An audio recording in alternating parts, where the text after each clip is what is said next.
Good day. Today we're going on with the rest of our skeleton. So last time in the previous video we looked at what the human skeleton looks like, and we also looked closely at what bones are made out of and how they look, the long bone and so on, and also certain diseases that can affect our bones. So today we're going on with certain tissues of the skeletal system. First of all, cartilage. So if you want to follow in your books, it's from pages 102 to 109. Okay, so we're finishing with the human skeleton today. So first of all, cartilage is a type of skeleton tissue. I mentioned it in the previous video. So if you have your bones, cartilage is this tissue that's on the ends of the bone that prevents two bones from rubbing up against one another. Okay, so it's made out of specialized cells called chondrocytes. It's also located within a large amount of a matrix made up of collagen and elastin. So basically, it's very pliable, and it's a very pliable and soft type of animal tissue.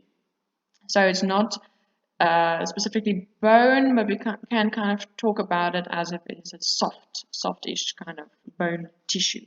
Okay, so I just want to show you here that this is a normal joint again, but this shows you destruction of cartilage. So if the cartilage here gets, let's in parentheses say, gets eaten away or gets destroyed for whatever reason, lack of calcium and so on, your bones will actually eventually start to rub against one another. And this can cause, as we mentioned in the previous video, much pain and discomfort if bone on bone rubs against one another. So because the reason you can move your hands and move your fingers and bend them and so on without any pain is because of this cartilage on the outside of the bone, meaning nothing rubs against one another. So there are different types of cartilage that you have to take note of. I just want to firstly show you, I mentioned the chondrocytes. These are these little cells that is suspended in a watery matrix. I don't know how to explain matrix actually, but just it's made out of collagen, so loose collagen and elastin, loose pieces of tissue. Okay, so there are three types of cartilage. First of all, your elastic cartilage, kind of self-explanatory. It's very elastic and pliable and movable. So things like your ears is made out of elastic cartilage. So it's not bone, but it's this type of tissue that's kind of bone-like, but is very elastic. That's why you can bend your ear and nothing happens. Then we also have something called hyaline cartilage. Can you see here the chondrocytes? Their shape and form differ a bit within this matrix they're in, this watery substance they're in. So our hyaline cartilage, it's the most abundant type of cartilage in the human body, and it looks kind of shiny and glass-like when you see it. Okay, so they're also between tips of ribs and bones of the sternum, so they're in between the bones of our sternum. Here they show you actually the lungs, so they're with the trachea and bronchi. In between they form the trachea. How when we breathe in, it goes in there. It's also part of our nasal septum, so our nose, parts of our nose, the soft tip of our nose is actually hyaline cartilage. Okay, so then the third type, can you see here the shape or the amount of chondrocytes and all the matrix differs, the amount of everything. So the fibrous cartilage, it's actually in between our vertebra. So I don't know if you can see, but in between each bony vertebra is this kind of cartilage, which prevents the vertebra from rubbing up against one another. Okay, they're also within our knees, keeping the knee pads, the bone that makes our knee, at the top of the knee, from rubbing up against the lower bones. Okay, so it's basically elastic, hyaline, and fibrous cartilage that you have to take note of. Okay, then we have a different type of skeletal tissue. which is called tendons, and the third one would be ligaments, also skeletal tissues. Okay, so tendons are usually when you have muscle connecting bone. These white bits that connects them, this is your tendon. A way to remember the tendons are the one that connects muscle to bone. Think of muscle being tender. If you make a few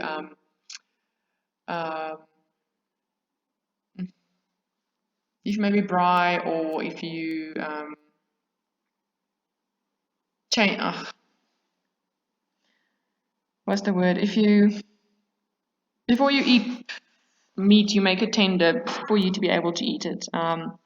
Anyway, so muscle can be tender. Think of that. Tender sounds like what starts with a T. Tender, tendon. So the tendon has to do with muscle, so that means the muscle is attached to the bone. That's just a way to remember that tendons has to do with the muscle on the bone. Okay, because then you have ligaments, and ligaments are those tissues that binds bone to bone. So ligaments are those tissues that literally, when we go back, to this guy, this would be a tendon. The tendon connects these two bones to one another. So the tendon keeps the bones close, and in here we have, in the purple, is fluid that keeps the bones from rubbing up against one another.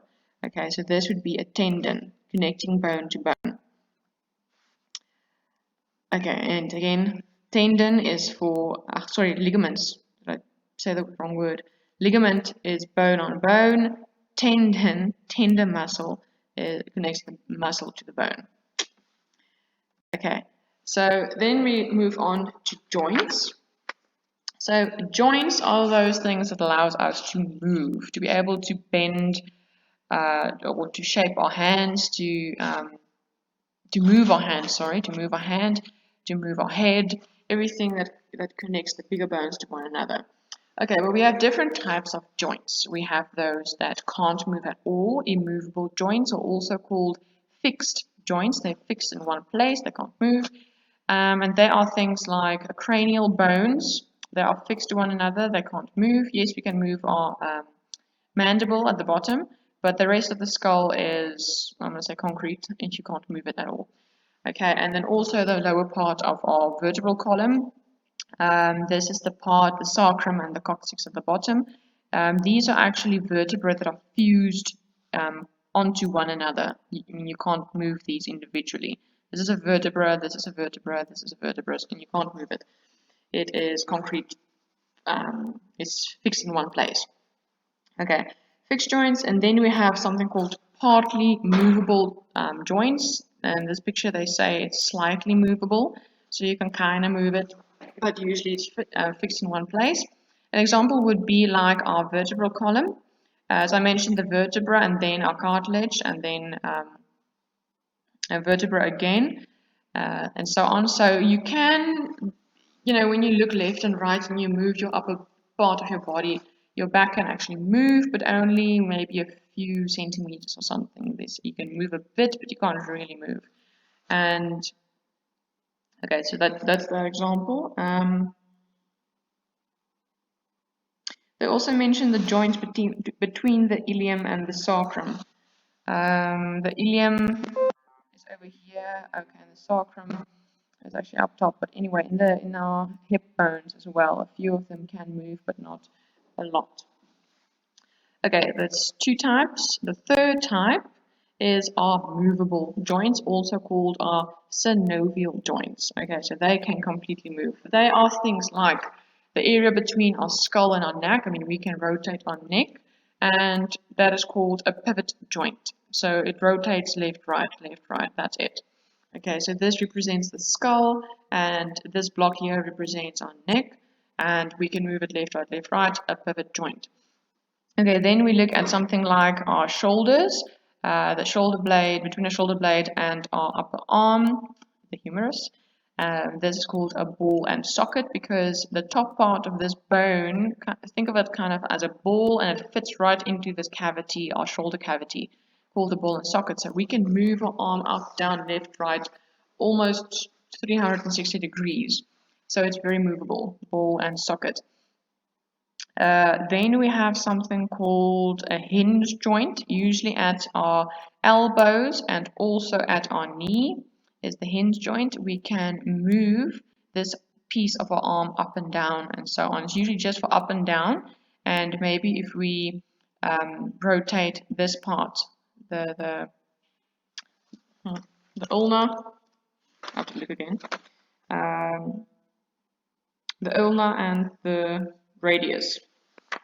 I know the names of the bones, I just can't remember where they are.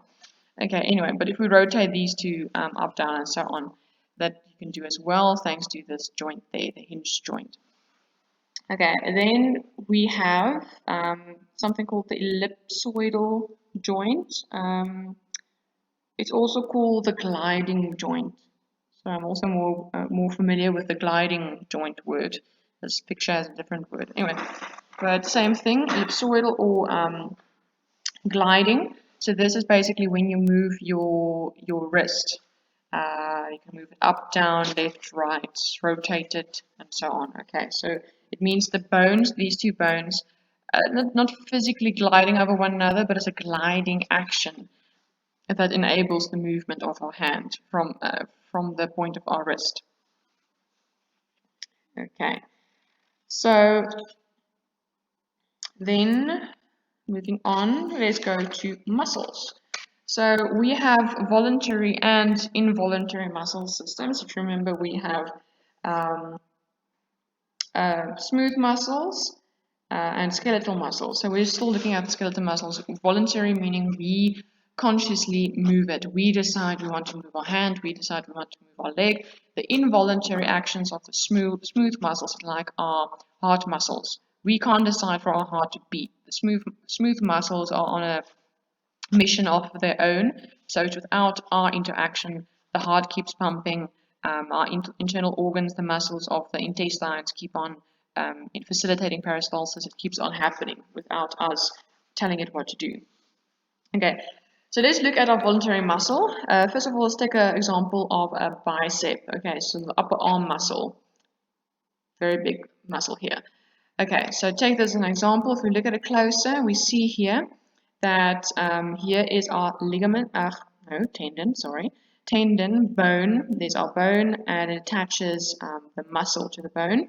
Here's the muscle, and the muscle consists out of a lot of muscle fibers, individual fibers, and together they make a bundle. So within this muscle, there's a couple of fiber bundles making up this muscle. Then if we look closer at the fiber, this is the entire fiber, and within the muscle fiber is many microfibrils. Each one of these is a microfibril, and this is what the myofibril looks like, one of them. And can you see these? There are these weird red striations, and in between it, these blue striations. If we look at this closer, these striations, or a section of the striation, is called a sarcomere.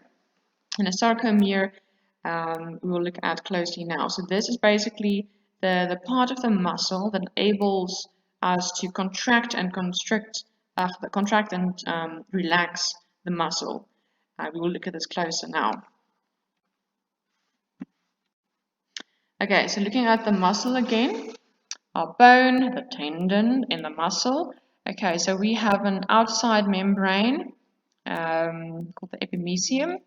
And here are our fiber bundles, a couple of bundles. Here are some blood vessels that gives blood to the muscle, and muscle fibers on the inside of each of these bundles. I just want to show you here is actually a photo of what it looks like under the microscope. These striations, again, this is of a muscle fiber, so these striations are those sarcomeres. All our muscles look like this. It's not really pink, they stain it pink so that you can see what the picture shows you. Okay, then looking at the muscle, how your muscle constricts, relaxes or contracts. Okay, so let's look at the bicep muscle. Okay, we have biceps and triceps. So bicep is at the top, tricep at the bottom. You see this one is now contracted. It's thicker, it's being used now. but the bicep at the top is relaxed. So this is what your muscles looks like when you don't use them. So looking closer at it, these bits, the blue bits in the previous picture, are called actin filaments. Actin, and these red ones are called myosin filaments. They are the thicker bit, called myosin. Okay, so these different filaments, they work together to either relax or contract the muscles. Okay, so just know this together, all of this is the sarcomere. This guy is relaxed. Okay, so when the muscle is relaxed, this is what these filaments look like. Okay, there are a lot of space in between the ends of the actin and the myosin. They are relaxed. As soon as you contract your muscles, these sarcomeres contracts as well, so the space here in between the actin and the myosin you see is less than in this case. So think of it as straws, straight straws going in between one another, or you putting your interlacing your fingers. As soon as your fingers are far away from one another, they relax, the muscles relax. But as soon as the fingers interlace, they hunch up, make a bundle. So this is the bundle it forms. Now it's thick, this muscle is being contracted. So because think of it, there's only so much space, and as soon as you lessen the space where all these filaments and your fibers can lie, it has to go somewhere. So it bunches up and they literally slide in between one another. And this is how a contracted muscle looks like.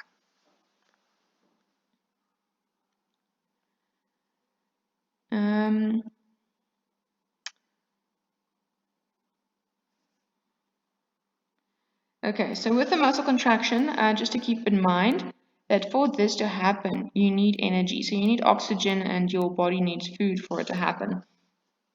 There is many mitochondria that supply energy to the for the cellular respiration to enable oxygen and food to go to the muscle. So again, with the blood that brings the oxygen and the food to the muscle. That's why there's those blood vessels inside them. Okay. Yeah, I'm searching for more information about the myosin and the actin, but you guys don't have to know that, so I think it's fine. Just know that there are actin and myosin filaments that make out the sarcomere, and the sarcomere is within these muscle fibers. Okay, it's these two that enable you to either relax your muscles or to contract your muscles. Okay, moving on to human movement, locomotion. Within movement, we have obviously our muscles, and we have something called antagonistic muscles. As we mentioned in the previous page, you have your biceps and your triceps. So within the one structure, arm structure, you have usually two muscles, one on top, one on bottom. If one is relaxed, the other one is tightened, contracted. When the bottom one again is relaxed, the top one will be contracted and stiff. You bunch your muscles. So that's basically how it works. So the agonist is usually the muscle that is being used. The antagonist is the opposite one not being used.